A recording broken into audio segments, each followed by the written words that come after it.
Alrighty, thank you everyone for joining today's workshop. Today's workshop is going to be the first of our workshop series on job search fundamentals. Today's going to be covering tips on building a strong resume and cover letter. My name is Emily Kim. I am a graduate intern here at USC's Career Center, and I'm also a master's student at USC's School of Education at Rossier. So we're just going to go ahead and get started. We're going to go over a couple things on just what the purpose of a resume is, things that you should include, and also cover a little bit of basics on what to include in a cover letter as well. At the end, we're also going to have maybe a little bit of time for questions. So if you have any questions throughout the presentation, you can go ahead and enter in the chat or hold, and we can go over them at the end.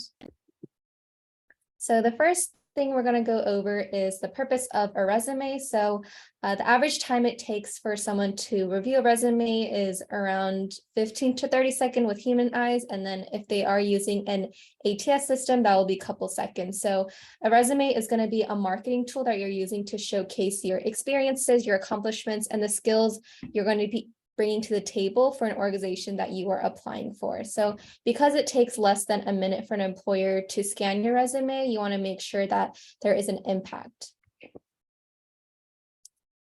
So this is just a little bit an overview of what employers are looking for. If you see on the left-hand side, you can see that being a team player, being able to problem solve, having analytical and communication skills, these are all important attributes that employers are looking for in applicants. We're going to talk a little bit of how you can incorporate this into our resumes, and your resume should not just simply list these skills, but you want to highlight them through your examples. The next slide is going to talk about some questions that you should ask yourself when you are preparing a resume. So the first one is, what specific skills am I trying to highlight? How can I highlight the qualities required for the job on my resume? How can I explain my experience in the most concise way possible? And also the last question, how can I best illustrate my personal brand? And you want to use specific words and phrases to demonstrate what you do, how you do it, and why it matters. So the last one is going to be a little bit of personal branding. So what's unique to you and what represents you. And we're going to go into that a little bit deeper later. So these are some things to watch out for when you are creating a resume. It should not be just, a simple running job history, a general list of your responsibilities. It is not going to be a one size fits all, meaning that according to what position you're applying for or what industry you are applying for, you're going to be wanting to tailor your resume according to those positions. It shouldn't be vague or inconsistent, disorganized, and also want to watch out for grammatical mistakes. Because I mentioned that resumes are, the first impression that employers will have of you, you want to make sure that everything is organized, that there's no grammatical errors, and want to put your best self out there first. These are some sections that we recommend students have to include in their resume. So it ranges from different types of experience. So from work, leadership, projects, and research, and you want to make sure you're highlighting what's reflected in the job description. So some other things that you may want to include are your LinkedIn. I know some students who have multiple projects, they'll have like a website link, certifications, research experience. So these are just some couple sections that you could include. It's going to differ on your experiences and what you want to include. So today we're going to be focusing on the experience section mostly, which is going to be basically like the meat of your resume. So for the accomplishment bullets, you always want to start off with a strong action verb. So we're going to go a little bit into that later as well. So for some other things to include, you want to maybe include some quantifiable results. So for example, you can include, you increase your engagement by 70%. So that's one way to capture an employer's attention when they are looking at your resume. You also want to give specific examples of the achievements that you've had and the unique value you've offered to your previous team or employer. And something that we emphasize as well is to show, don't tell. So that means you want to explain yourself instead of just listing things that you've done. And you also want to focus on the impact your work has contributed to your organization. These are some examples of strong action verbs that you could use. So according to what industry you are in or what experiences you've had, these are just some sample action verbs that you can include in your resume.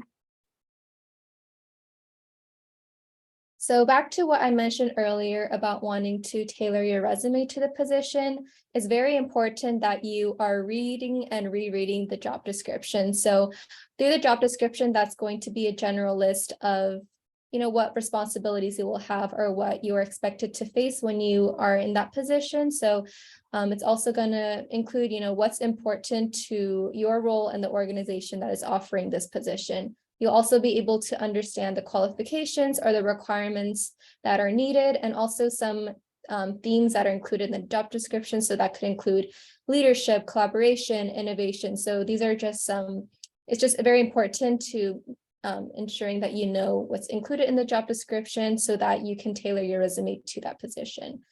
You also want to ensure that you are aligning your bullet points and experiences to the job description. And it's also important to reorder, add, or remove experiences and sections that are most relevant to the position.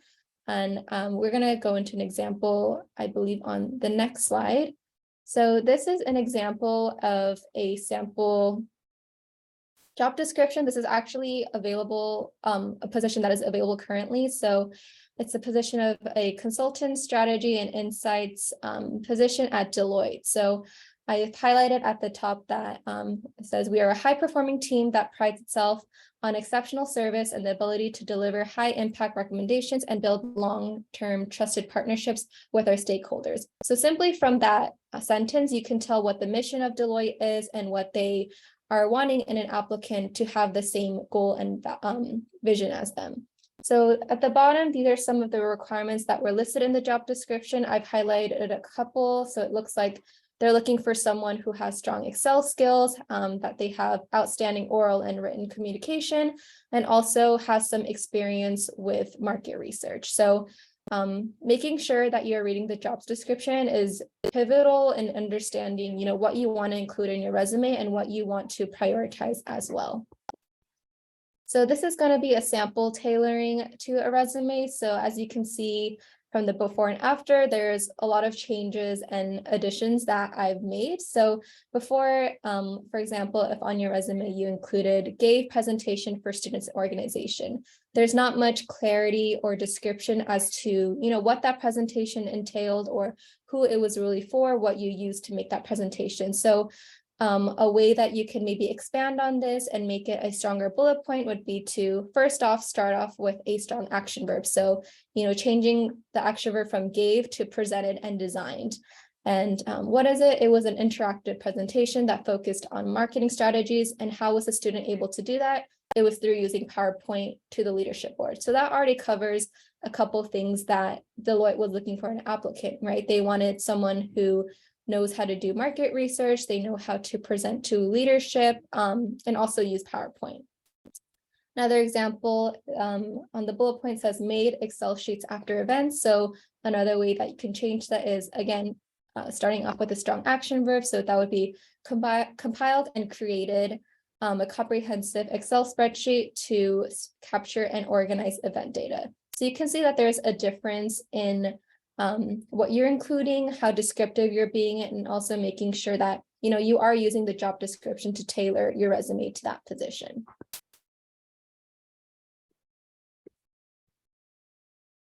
So this is going to be the skills section.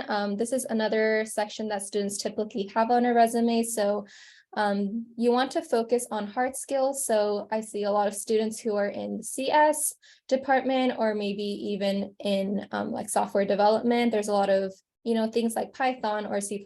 These are typically some hard skills that they would include in their resume.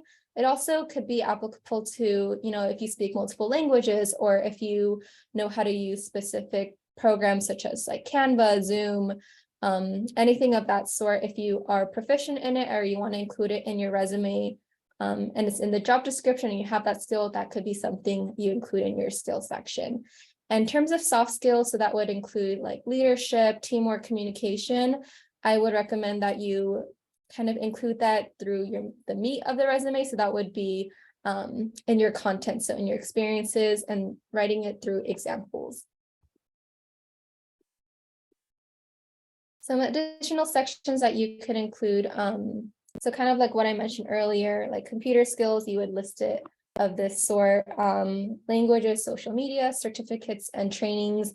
For example, if you have any like first aid training and that's required, or you just want to include it in your resume, that could also go in the skills section as well.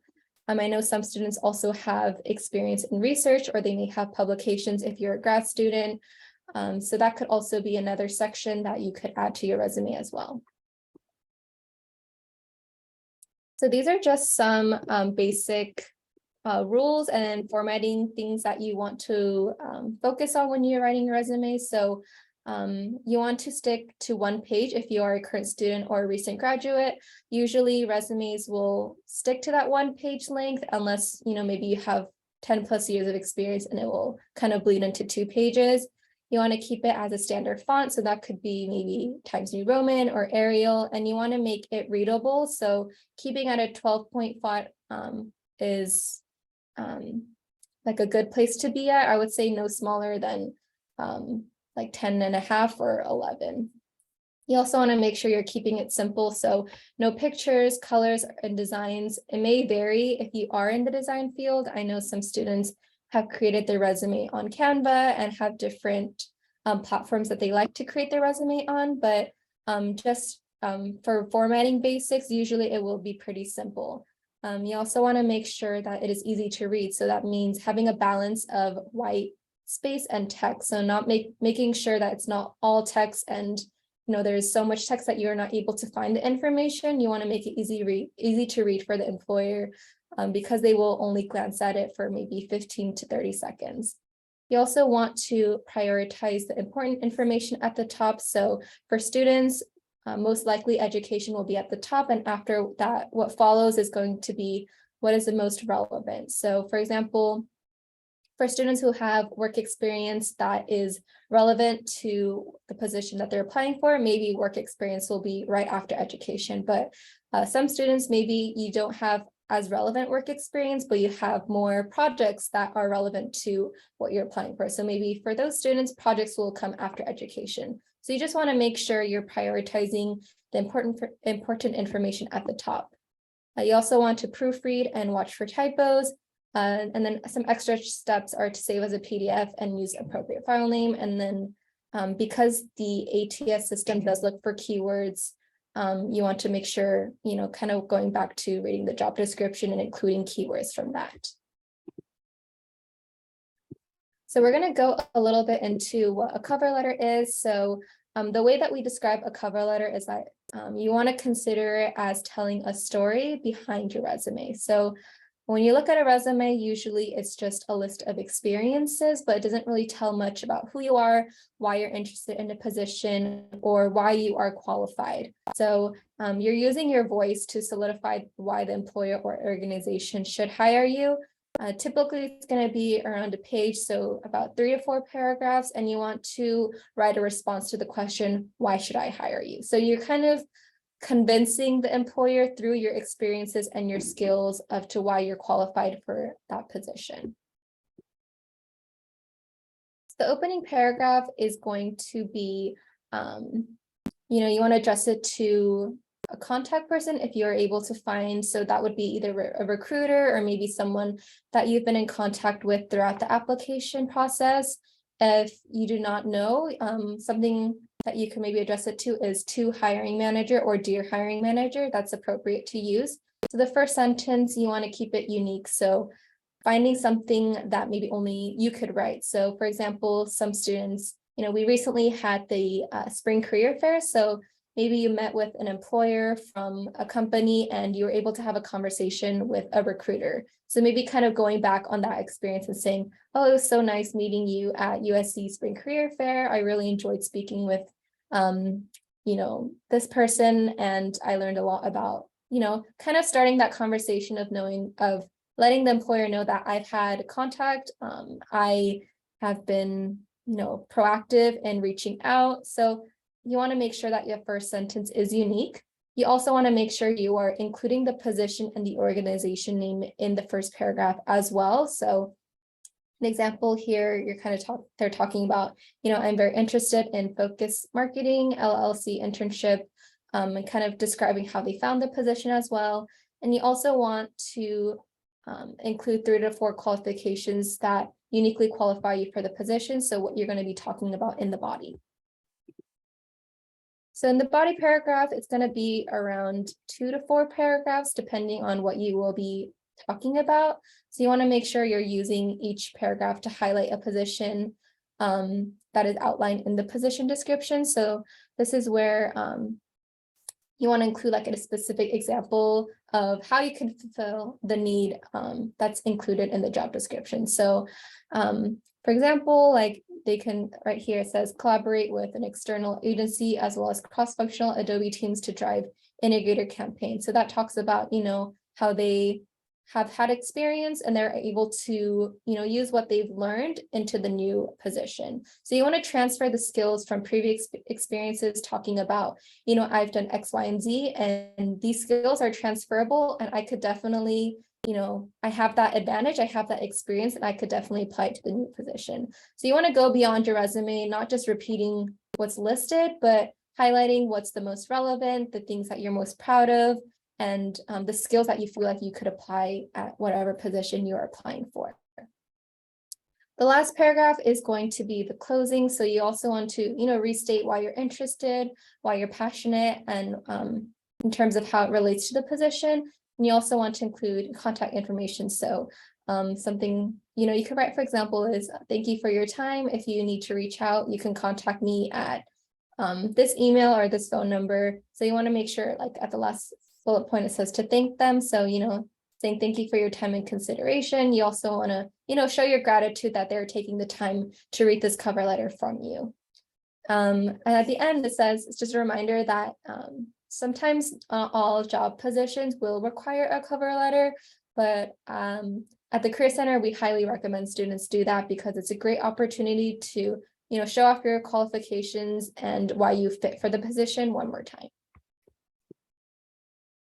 I'm just going to go over some resources that are helpful when you are curating your resume. So VMOC Smart Resume is a resource that is offered to all USC students. So it is a 24/7 virtual resume that critiques resumes for all undergraduate and master degree students. So once you have a PDF of your resume, you can upload it directly to the website, and it'll give you a percentage, like a score. And I'll also kind of go over in detail of maybe things to add on, maybe there's grammatical errors. It's just a nice way to maybe recheck your resume before submitting it. And you can just log in with your USC ID and upload your resume, and each student gets 10 uploads per academic year. We also have 2 new features that are coming up through VMOC. So one is Smart Editor. So that's a machine learning engine that scans your resume to offer instant and targeted sample suggestions for each bullet point. I would say this resume optimizer is another feature that is coming to VMOC, and the purpose of it is to edit your resume to a specific job posting or industry. So kind of how I mentioned before that you want to include or make sure that you're reading the job description and tailoring your resume. This is a perfect tool that can help you with that because you're able to upload your resume as well as a job description, and VMOC will scan both of them for you and provide an analysis of, maybe you're missing these keywords, or maybe you should include more of these soft skills. So it's very helpful in telling you, maybe, hey, you should target this. So I would say, I'm not sure if it's available yet, but I would say, once this does become available, it'll be very helpful in understanding what to include and how you can make your resume stronger. And students will receive 20 optimizer reports per year. This is another resource that is offered at the USC Career Center. So this is a handbook for resumes and cover letters. So in this handbook, there are some examples of resumes, some tips, and the list of strong action verbs you can use, as well as a sample job description and a cover letter. So this is helpful when you are, making your resume and making sure that you're including all information that needs to go in there. So this resume workshop is actually the first of a series. So these are the 2 upcoming events that will be happening in March. So the first one is Jumpstart Your Job Search, and then the second is Winning Strategies to Ace Your Interview. So these are both going to be virtual. I would highly recommend, maybe if you're graduating soon and you're unsure of, how to job search, or maybe you have some interviews coming soon, these are great events and workshops that you could attend to really learn more about the process, and you can register for these events directly on Connect SC. Alrighty, so that is the end of our presentation. It looks like if you have any questions, we can definitely reach out to you, or we can, answer it directly on here. So we're just going to have a time for Q&A if anyone has any questions regarding resumes or cover letters, or any questions regarding the Career Center. Okay, I'm looking through the chat and it says, I have a question asking, how important are soft skills for a software engineering position?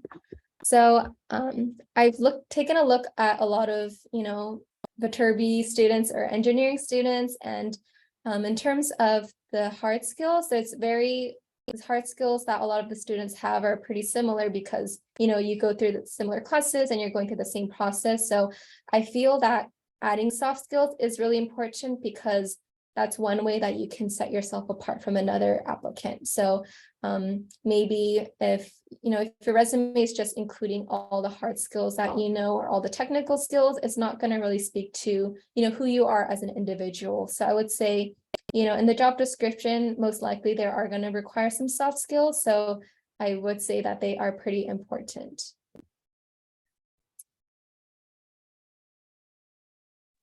Yeah, thanks. That answers my question. Yeah, of course. I have one more follow-up question on cover Yeah. letter. Mhm. So as we go through a lot of positions in software development, positions, a lot of them are broad spectrum. As in they don't really specify a particular technology or a particular skill set which we are trying to. It's a very broad, position, and they hire a lot of people for the same position, and then they distribute in different teams. So for such positions, how can we customize our cover letter to highlight something that would appeal to the recruiter? I hope I'm clear about the question. So are you mentioning that like the job description is not very clear on what to include? Yeah, some very vague and very generalized. And in such situations, how do we actually come to a customized cover letter?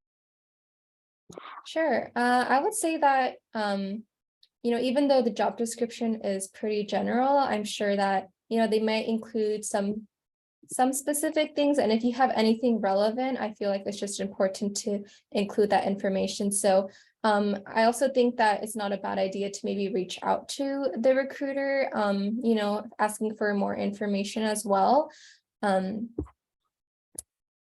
Yeah, I'm not sure if that was helpful, but I would just say that just highlighting what you already have as experience and including that in the cover letter is like one step that you can take, even though it is pretty general. Yeah, exactly. That's what sometimes I struggle with, is I'm not able to find a point that will make me stand out from other people. Gotcha. I would also say that maybe one way to do is if a company has a website, maybe just looking through that and seeing, what their values are and including that in your cover letter kind of shows that, you've done your research, that you're passionate about the same things that they're passionate about. So that could be something else to include in your cover letter as well. Yeah, that's a good point, I guess. Going through the mission statement and the values that the company share, and citing some examples that might depict it in some previous experience, will that some count as a good customization? Yeah, I think, speaking on your past experiences and, highlighting what you've done in the past and how you can transfer those skills is definitely one way that you can customize your resume. Okay, that's one way to go. Yeah. Thanks. That was helpful to me. Of course. Okay, we have another question. Yes. For me? Yes, Gordon, yes. Yes, hi. Oh, and you said it perfectly, Emily. Thank you. So a couple of things, I guess a statement and then a question. I thought that might help the others. And if I missed it in your, I had an experience yesterday, coincidentally, or earlier this week, I was interviewing, and my LinkedIn and my resume, I hadn't updated my resume. I just completed the Rassier, the doctoral, the OCL program. And I hadn't updated with my consulting, and then I was doing an intermittent job, and it's okay. We were in the first stages, and the human resource or their recruiter, he actually saw it. So I immediately went in and I fixed it, and I know better. I just wanted to remind everyone, it can create some suspicion. Sometimes we don't do it intentionally. And so that's why I quickly signed up for this. I thought this serves as a good reminder. But my problem is, and I don't know if you can speak to this, with some of us who have the tenure, like over 20 years in the health system space, when I started ground up in this industry, I started literally ground up as a marketing and sales rep, and then in a health plan. And then I evolved and went back for the graduate degree in healthcare administration and started doing more operational and built on the experience. But a lot of the more, I don't want to say more senior, now I'm more senior too, but there may be close to retirement or doing, still in the industry, or industry is incestuous somewhat. We did really well in growing a couple of the plans that I started with, or health care company / health plan, when I was overseeing the growth piece or sales. And so sometimes they remember that. So when I'm applying for other leadership roles that I qualify for, I find myself where some individuals who work with me then, well, we would love to have you there, but this is what you're good at. And they don't necessarily know some of the successes that I've done in between. And it's really hard to put everything in the resume. So I was thinking that I would do have somebody ask me interview questions and then respond and do a video. And not for everyone, I'll still have the paper resume, but maybe for those organizations where I really believe I'm the person they should put in that VP role or whatever the role may be, and then answer the questions. What do you think? I don't know. I'm having a difficult time with this now. Yeah, I'm happy to take that question. And Okay. Just to reiterate for everybody, I guess the question is having some sort of supplemental information or document. Yeah. So yeah, I mean, in terms of a candidacy for a position, and you mentioned if it's like mid to senior level, there's other strategies as well. I would say one possible strategy, and I don't know if Emily, if you want to go back to one of the examples on the screen of just a resume, but we see this a lot, especially, we had a question about software engineering, but within the top header of a resume, you're going to have your relevant contact information. But in addition to that, in addition to a LinkedIn page, we see a lot of students and professionals at all levels include a link to, a portfolio if you're an arts student, any kind of supplemental, if you mentioned a video or some sort of supplemental document. I had a meeting yesterday with a PhD student who wanted a resume tailored more towards industry, but they consolidated, a several page CV into a 1 or 2 page resume. So that was an opportunity for them to showcase their publications list, but that way they're still in that concise format, and it's simply just, they put it on the web. So that's one possible way to do it. Of course, in an online application, you might have the space to upload a supplemental document or documents. So usually, and I think Emily brought this point up earlier, you can always, and a lot of people are hesitant to, but there's typically a recruiter or human resources contact associated with a lot of positions, or if you don't know, you can network through LinkedIn. But I think, and hopefully this has answered your question, that it's certainly another strategy to consider in having that supplemental document to ensure that you're the full scope of your skills and competencies are covered as part of your applicant materials. But as you even said, the goal of a resume and cover letter is getting you to that interview, getting you in the door, and then the interview is that next stage. And that's probably a good segue to, we have the second part of our series here where we talk about strategies for interviewing, and that way an employer gets a little bit more of a scope of where you're coming from. Thank you, Wes. And, I know that was long-winded, and this isn't a session just all about my experience, but we have a mix, and I'm sure others will somewhere come along. It's challenging also when you say medium to senior. So when somebody's based on a title, someone may think, well, you fall into a medium category, but a title is also sometimes misleading. So in some companies, maybe you were a manager and you were doing the work of a director or a more senior, and vice versa. And so that's why I'm asking. And I think to your point, the reason I was asking, and I guess that's more of a personal decision over here now that I will have to make, is how to use that supplement. In some instances, it will be a supplement. Maybe I'll have to create a blog and just have them go in there. In other instances, maybe if I know some of the individuals and I want to showcase, maybe this is what I've done this last decade, in addition to now this academic journey, which is also misleading. It's good for me, but it's bad because right away they want to put you now, well, oh, you're going to be a professor, or you're doing, when in reality, the program was intended to sharpen skills.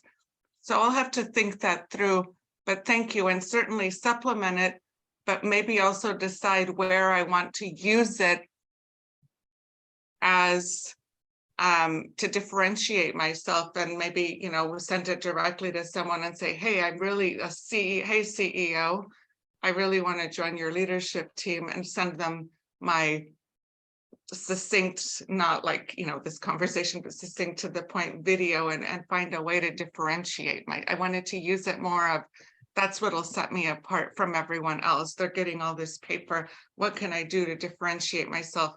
Send them something versus, I don't want to send a bouquet of balloons to differentiate myself. I think, you know what I'm saying? Absolutely. And then I think it brings up another point where ideally you don't want to, and we kind of have a saying, you don't want to spray and pray, meaning you don't want to send out as many resumes as possible and hope that they come to you. You have to be proactive. And This is where it's really important to make those connections via network, where somebody's passing off your resume, or if you're in the tech field, they're so reliant on referrals. So it's ideally, hey, you get somebody who can vouch for you and hand off that resume too. So hopefully that's helpful for everybody, but I'm going to turn it back to you, Emily. Thank you. Yeah, does anyone have any more questions that we can answer, or we can, you can always contact the Career Center as well, and we can address any questions that you have.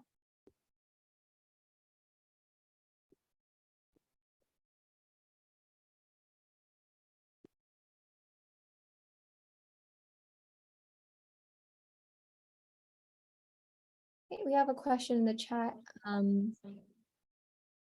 So in terms of, I did record this presentation, so if it becomes available on, it may become available on YouTube, I believe. Not sure if Wes, if you have any more information on that, but we are recording this presentation right now.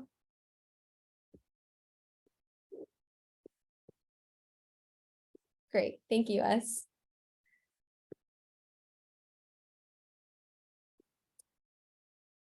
Okay, if there's no more questions, I just want to close off by saying thank you for joining us for today's workshop.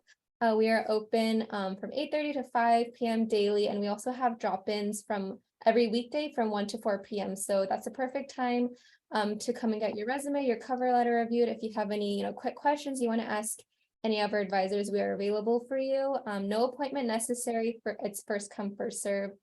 So yeah, we're here to help, and our doors are open. So just come visit anytime you want. And thank you so much for joining us today. I hope everyone has a great rest of your day.